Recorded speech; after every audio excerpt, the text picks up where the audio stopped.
বন্ধুরা, 2024-এ অনেক কিছু হারিয়েছি, যেগুলো তোমাদের মানে ইউটিউব বন্ধুদের অজানা।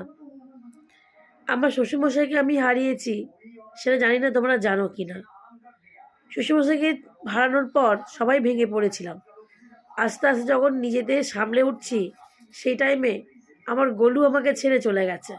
হ্যাঁ, গোলু মানে আমাদের যে বড় কুকুরটা ছিল, সে হঠাৎ করে জানি না কোন পাপের ফলে আমরা দুজনকে হারিয়েছি। কিন্তু যারা আছে তাদের তো বাঁচতে হবে, তাদের একটুখানি আশীর্বাদ করো যেন সবাই মিলে এই 2025-এ ভালো থাকতে পারি, সুখে থাকতে পারি এবং সবাইকে নিয়ে শান্তিতে থাকতে পারি। বিশ্বাস করো, শান্তির রুটি ভাগ করে খেতে একটু কষ্ট হবে না আমাদের, কিন্তু ওরা শান্তির রুটি হতে হবে। তোমরা পাশে থেকো, সাথে থেকো, আশীর্বাদ করো।